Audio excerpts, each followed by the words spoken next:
मान लो आपके पास 10 चॉकलेट है। क्यों मानूं? अरे मान लेना, तेरे बाप का क्या जाता है। ठीक है। हाँ तो उसमें से 5 मैंने ले ली, तो बता कितनी बची। 15। कैसे? मान लेना, तेरे बाप को क्या जाता है। हाँ तो कैसी है वन टाइप पब्लिक, यहाँ तक तो हो गई मजाक की बात। अब करते हैं थोड़ी सीरियस बात। हाँ तो बहनों और उनके भाइयों, जैसा कि आप सब ने थंबनेल देख के समझ ही गए होंगे कि टुडेस टॉपिक है जस्टिस फॉर अप्रैल। और जो इस टॉपिक के बारे में नहीं जानते, बने रहिए हमारे साथ इस वीडियो में। और बिना टाइम बर्बाद करे शुरू करते हैं इस वीडियो को।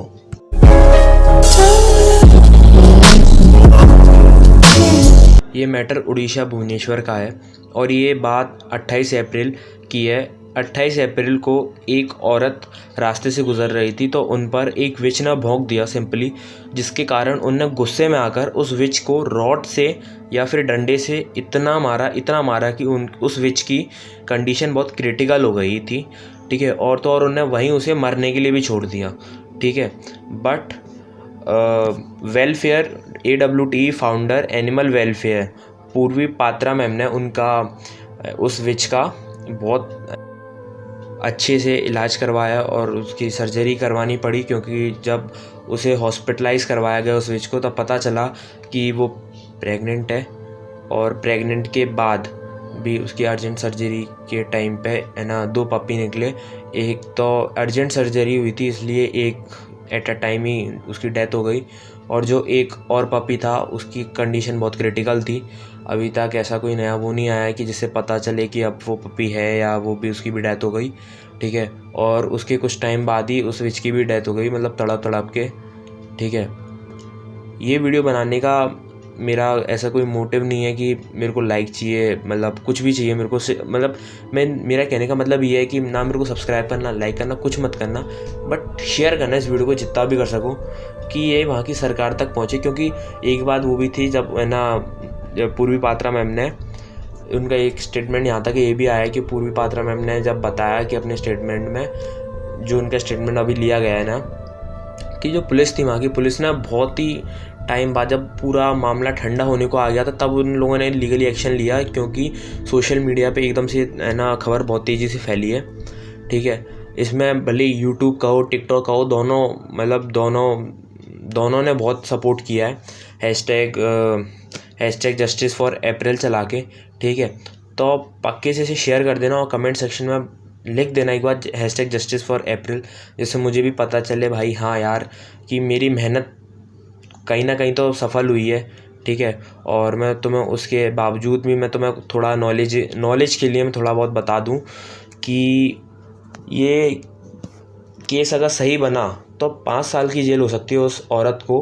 ठीक है, अगर वो वैसे तो कोरोना है, अभी कोरोना की स्थिति में अभी ज़्यादा कुछ हो नहीं रहा है, मतलब उस पर ज़्यादा एक्शन नहीं लिया जा रहा है, क्योंकि सबको पता है कि कोरोना के लिए पूरी पुलिस तैनात है।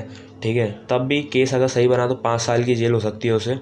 और उसके बावजूद सेक्शन 11 के तहत एनिमल क्रूएल्टी 1960 सेक्शन 11 के तहत जो 1960 में बना था 420 419 इसकी धारा पर मतलब बनाए गए हैं सेक्शन 11 के। ठीक है, अगर मैं बता दूं तो मैं नॉलेज के लिए बता रहा हूं, वैसे तो एक साथ कम जगह में ज़्यादा डॉग रखने पर, ठीक है, एक जगह मतलब एक थोड़ी कम स्पेस पर ज़्यादा से ज़्यादा डॉग रखने पर, भले ही तुम कैसे भी रख रहे हो, पर रखने पर तुम्हें 3 महीने की सज़ा हो सकती है। और उसके अलावा न्यूट्रिंग करवाने के लिए, न्यूट्रिंग करवाना मतलब नसबंदी करवाना, अगर तुम्हारे घर के बगल मतलब स्ट्रीट डॉग है, तुम्हारा भी डॉग है, उसे फोर्सफुली कोई अगर न्यूट्रिंग करवा रहा है, वैसे तो देखो अगर ये नगर निगम वगैरह होते हैं तो उन पे भी मतलब ज़्यादा वो नहीं रहती जब तक सरकार उन्हें कुछ मतलब कुछ होता है ना कि पेपर में लिख के नहीं दे या ऐसे अगर नहीं दे, वैसे तो नहीं रहता। अगर वैसे लिख के देती है तो ठीक है, वैसे न्यूट्रिंग करवाने का उन पर कोई भी हक नहीं बनता, उस पर भी लीगली एक्शन लिया जा सकता है। ठीक है, ये भी एनिमल क्रूएल्टी के अधीन आता है। और उसके अलावा अगर पूरे दिन किसी डॉग पे या कैट पे या किसी पे भी चेन अगर पूरे दिन बांध के रखते हो आप, ठीक है, तो आपको 3 महीने की सज़ा हो सकती है। ये भी एनिमल क्रूएल्टी के अधीन आता है। ठीक है, ये तो मैंने कुछ मेन पॉइंट्स बताए हैं। ठीक है, तो भाई इसे बस शेयर कर देना और कुछ नहीं है। ठीक है, थैंक्स फॉर वॉचिंग। और हाँ, एक मेन बात रह गई है कि मैं उसकी क्लिप भी आपको एक लास्ट टाइम दिखा देता हूँ, जिससे आपको उसकी एक बार क्रिटिकल कंडीशन का अंदाज़ा हो जाए कि कितना दर्द हुआ होगा उसे।